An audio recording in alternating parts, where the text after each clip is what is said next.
This is The Sport, an open and honest conversation about life and love and everything in between with me, STL Yamumo. Coming up on The Sport. I was only 22, actually 21 when I met my husband. I was in college, and at 22, between me and my husband, we have a difference of 7 years. Okay. So at 21, he was already 28. And so I found this guy who was so ready for marriage. Again, after life happened, love happened. Okay. So at 22, I became a wife. I moved in with him. One day I just said, "Kwani kupata mtoto ni nini? Whether I wait for 10 years or 1 year or 2 months, I'll have a baby." So after 5 months, I was already pregnant. Okay, just hold it right there for a minute. At this point, when you were making that decision, were you ready to become a mother, or you were like, sometimes you have to make that sacrifice for the person that you love? It was a sacrifice. So today we're talking about motherhood, and I came across an interesting quote about motherhood ambayo ilikuwa inasema that all love begins and ends there being motherhood. And I have a friend who is here to talk about everything there is to talk about motherhood. Niaje? Poa sana. Kindly introduce yourself. Hello, my name is Alice Wangui Wambugu. I'm born again Christian. I'm a mother of 2 and a wife. And I'm proud to be all that. So for you growing up, what dreams do you have in terms of becoming a parent? What dreams did you have? Honestly speaking, I've always admired those babies when I was young. Okay. And I was always thinking, maybe one day I'll have my babies. Okay, I started saying I'll get married at 27 because that was my plan. Like, I was growing up and I knew now when people grow up, you know, you have to go to high school, then university. Before you become a mother, you find yourself a job. And after having a job, now that's when you think of getting married and having a baby. Okay. So I thought I would be married by 27. So 27, you've already done your math. You're like, at this time, you're probably in your first job, Apo. Yes. And life happened. Okay, life happens. Life has a Yes. way of surprising everyone. So for you, when did life happen? How old were you? I was only 22, actually 21 when I met my husband. Okay. Yeah, and I was in college. And at 22, between me and my husband, we have a difference of 7 years. Okay. So at 21, he was already 28. And so I found this guy who was so ready for marriage. And I'm like, hey, come on, I'm only in college. I haven't landed myself a job yet. And you love this man? Yes. So love, again, after life happened, love happened. Okay. So at 22, I became a wife. I moved in with him. Yes. What a transition. You're in college, and at this point, it's only fair we get to talk about what you were studying in college. You were doing? I was doing journalism for mass and broadcasting. So when I moved in with him, I was actually doing my last paper. Oh, so you actually moved in when you were almost done? Yes, when I was almost done. So hata nakwambia, you see, you're almost done. You just move in. What are you waiting for? We'll figure things out. Yes. When you're already there. Oh he my. was really in this marriage, like I'm of age. And I think I really loved him, that I really never really wanted to lose him. Okay, so you are like, if this is what you want, then let's do it. Let's do it. And I gave it a shot. Okay. And there I am. So you moved in at 22? At 22. So moving in, for you, for him, he was ready for a wife, Yes. probably a child. Yes. For you, what were your expectations moving into, with this man? My expectation was like, you never wanted to be alone. So here I am. But I was not ready to be a mother. He was so ready to be a father. I wanted to wait like for 2 years. I find myself a job.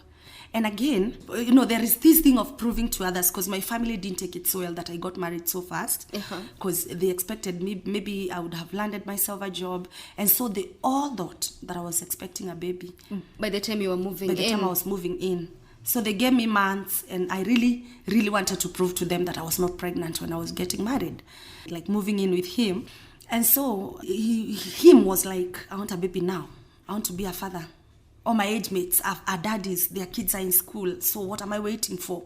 I'm almost turning 30. So there I was. Now I was between making this decision or just sticking to my own decision. Like, I want to stay here for 2 years before I think of becoming a mother. Okay. And so we had those cheap fights. Like, are you not ready for me? Are you not ready for this? And I knew I was ready for it. But you just wanted a little more time. A little more time. Yeah, for this to sink in me, like, I'm now married. And I really wanted to know whether I was ready to have a baby. To date, I don't like it when someone forces something in me. Okay. Because to me, it looks like some sort of a dictatorship. Sikutaka hiyo. So I thought, okay, so we started having these cheap fights. You're not ready, or maybe you have another guy somewhere. And I'm like, why should I have another guy somewhere and I'm here with you? One day I just said, kwani kupata mtoto ni nini? Whether I wait for 10 years or 1 year or 2 months, I'll have a baby. So after 5 months, I was already pregnant. Okay, just hold it right there for a minute. At this point, when you were making that decision, were you ready to become a mother, or you were like, sometimes you have to make that sacrifice for the person that you love? It was a sacrifice. You weren't ready. In time, I started telling myself, you will never get ready. So the time might as well be now. Yeah. Okay. So it was a sacrifice and a hard decision that I really had to make. I started asking myself, if you landed a job like today, would you be ready to have a baby when you just had a job? You're getting me? Yeah. And so I thought, this could be a bit tricky. So can't I just have a baby and look after my baby as I look for that job? Okay. So it was some sort of a sacrifice. And also, I decided, like, let me just do this. Maybe I'll never be ready. So I better do it now. Okay. Yeah. So 5 months later, you're pregnant. How was it finding out you're pregnant? It was not so hard. But when I decided, I kept checking with the gyna. Like, I went for like 3 tests, and there was nothing. Actually, that was like 2 months after discussing all this. Okay. So I started checking with my gyna. Now the 3rd month, maybe I am, maybe I'm not. So I went for checkups like for 2 times or 3 times. And I remember the gyna telling me, curiosity can cause barrenness. Because now it was me like, you mean I was refusing to get pregnant, and it looks like I'll never be a mother. Yes. Because to me, 3 months were, such a long wait. Yeah. And I thought maybe this was not even meant for me. And I started worrying. And now the gyna told me, you girl, anxiety can cause barrenness. You are always thinking about a baby. Just relax. Okay. And boom. It happens. It happened. So when finding out, you definitely, you went and told your husband. How did he take the news? Just as me, he was so excited. And I was so excited for the reason I didn't even know why. Maybe it's after you were excited because he was excited. I guess. Yeah. We were so excited to know that, hey, now we are expecting a baby, and, we already started telling ourselves that we have a life growing inside of me. And we loved the baby from the word conception to miezi zikisonga. So how was the pregnancy? Because it's a new experience. Yeah. So how was it? What memorable things can you remember about that particular pregnancy? Funny enough, it was a peaceful pregnancy. I experienced just a little morning sicknesses, like for the first 2 months. Okay. And the rest of the months flew so freely. I didn't have issues, and now I started, when the baby started kicking, I started enjoying everything. Okay. And I was so happy, and it was quite a peaceful pregnancy. So I did my scan on my 7th month, and that's when I knew I was carrying a baby boy. Oh. So I started shopping, and I was excited shopping for my baby boy, my first baby. And then I know something unfortunate happened along the way. Yes. So what happened? I delivered my baby. That was in November 21st, 2009. Okay. So when I delivered my baby, I named him Jeremy. Such a beautiful name. Yeah, so I decided, okay, let me name my baby Jeremy. He was named after my husband's dad. That's our way of naming babies. Yeah. And so we were excited that now we had a baby. And unfortunately, when I did my scan, my baby was okay. But during birth, the last 2 months, the baby somehow turned The and wrong sat. way. Yeah, he was not in the right position. He was sitting in the womb. So during delivery, they realized I couldn't give birth normally. I couldn't deliver normally. And so they ordered an emergency C-section. Okay. Yes. And so actually it was not delayed. I had labor not for long. And the baby pooped in the womb. And so they could see that the baby was distressed and all that. Actually, they thought the baby was already dead. So they were trying to save the mother. Okay. And as every mother would say, I was like, save my baby, save my baby. So I went for the CS. And me and my baby were saved. Okay. And we stayed in the hospital for three days. Then for 4 days in the hospital, went home on 5th day, then stayed at home 5th, 6th, and 7th and 8th day. On the 9th day, my baby started, having complications, like he was not breastfeeding properly, and I thought maybe he had a mouth rash or something, and we never really delayed. Now on 10th day, because we slept, so now on 10th day, we woke up very early, took the baby to Kenyatta Hospital, and that's when we realized it was a serious problem, because they took my baby to acute room, then to they call it neonatal intensive care unit. So it's like the ICU for the babies, for the neonates. Okay. So he was taken there, and he was attended to. He had issues. The organs had failed, the kidney and the lungs. He was sick, like really sick. He had something called neonatal sepsis. It's a disease. I think it's an infection in the blood or something, according to the way they explained it. So he stayed there for 6 days, and my baby passed on his 15th day. So sorry about that. It's well. And so now that was the blow of our life. Getting such sad news at that particular time, you were a new mom. Yeah. And then 15 days later, the baby dies. Yeah. How was it for you? How was it for the dad? First of all, I was broken, because I knew how much the dad wanted this baby. And I also knew how much I loved this baby. So I was so broken. And now what I never understood until today, I haven't understood it. Like, after I've lost my baby, all I wanted is another baby. Okay. So my baby is lying there. I can see he's dead. And the next question I asked the doctor, when can I have a baby? Okay. And when the dad came, now that's when everything broke loose. Like, I don't want babies from today. So there is a disconnect, because you want a baby almost immediately. Yes. He's like, I don't want babies anymore. And the father-in-law added it. Mamangu, he calls me mom. Okay. Mamangu sio mbuzi, ashinde akikatakatwa. Wacha watoto wakae. That was my dad in love. Wow. So he was in support to Of his son. son. Like, you must not have babies to live together. So I was like, I'm alone in this island. We are in hospital. He's like, I'm done with babies. I don't want babies. And I'm asking this doctor, when soon can I have a baby? And she was like, it was a she. She said, at least wait for 2 years. So I'm like, 2 years is a long time. The exact words I used, miaka mbili nikilisha mbuzi wa nani? What? Yes, that's how I asked her. And so, dealing with reality, we came home, empty-handed. We went there with a baby. We came home and empty-handed. And one day, I remember, my mom had just come. Okay, we never buried my baby. Whatever they do with neonates. I think you choose to bury, or the hospital can take care of it. But my husband is a Catholic, so he did a mass for the son. Okay. So my mom came, and the mother and the dad, I think they were also here now. My in-laws were there. And so the day my mom left, I remember it was on Sunday. We were just resting in the house and my husband told me, you know what? You never wanted this baby from the word go. Now you can take the longest time you want because I don't want babies. You will be happy because you will not have any babies now. You can find your job or you can do whatever you want with your life. You're free. I think that was his way of mourning. Yes.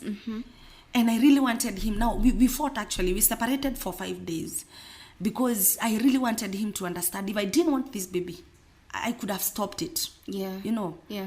Ningeabort, or I would have done something else. You would have delayed the process. Like I was delaying, like I had decided. Yeah. So I was like, what's the CS done on you?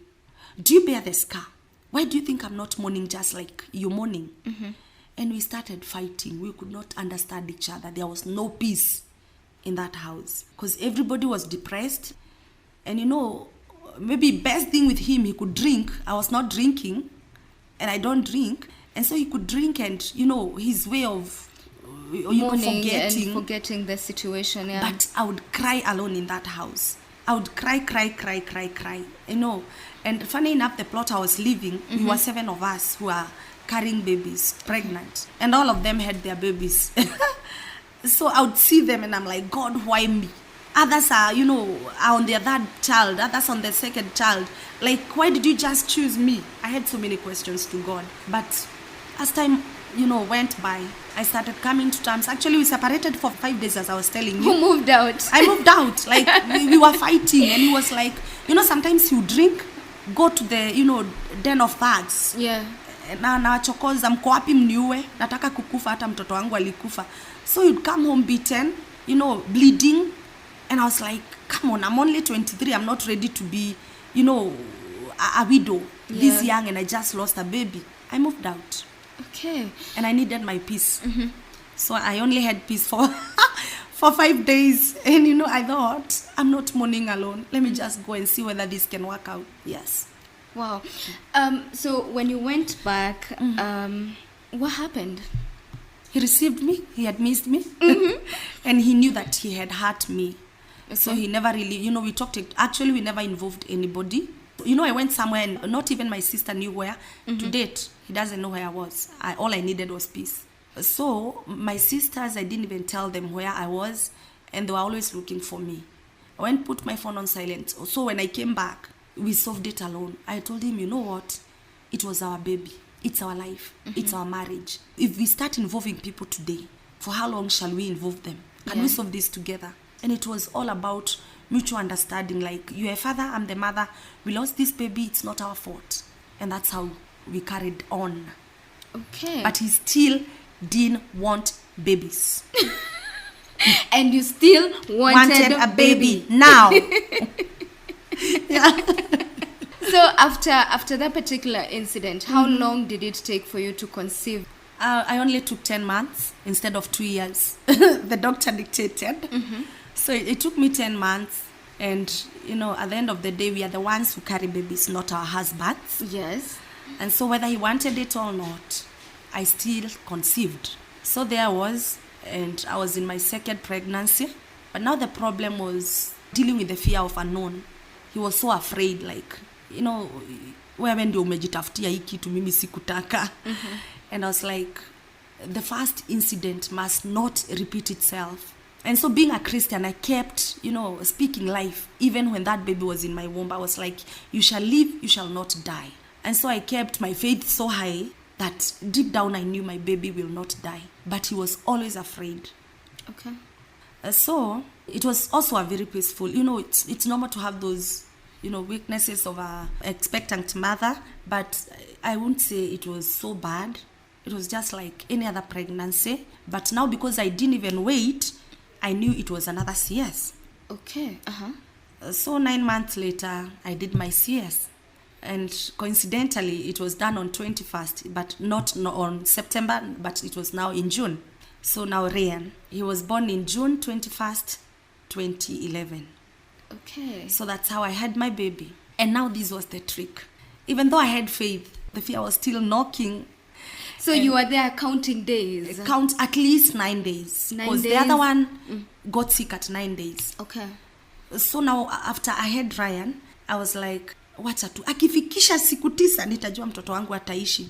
And the devil really has a way of, proving to you that this Whatever you're might come thinking is actually coming. back. So on his 6th day, Ryan was sick. Very, very sick. So he had a jaundice, and this thing that a baby turns yellow or orange. And according to doctors, it was so bad. Because the things that the doctor told me, I'm this curious person. When my baby is sick or when I'm sick, I really want to know where, how, and the risks involved. Okay. And so my baby was so sick. Now he was again supposed to be admitted. He was admitted in Kenyatta Hospital. Actually, women kept asking me, now can you go back to that hospital where you lost your baby? And I remember there is this thing that I said, I will come back to this hospital and I shall have a baby and I will go back with my baby safely. So I told them, I will go back there because it's not about the hospital. If that baby was meant to die, hata kama ningeenda kwa hosigani, angekufa tu. So I never blamed the hospital actually. Okay. So my second pregnancy, I delivered my baby there. So now after 6 days instead of 9 days that I was waiting for, my baby was sick. Now with that jaundice and admitted again for around a week. Yeah, for around a week. Now this was the problem. They were doing something called bilirubin test to test the, imefika wapi. Now the jaundice. Now the jaundice, yeah. And now they said it was so bad. I can't remember the exact words, but I asked the doctor, what are the risks involved? No, the doctor gave me a seat. Do you really want to know? Yes, give me a seat. And she was like, please get seated. So I sat. And the first word the doctor told me, your baby can die. Then the second one. And I was like, okay, number 2, your baby can become mentally retarded.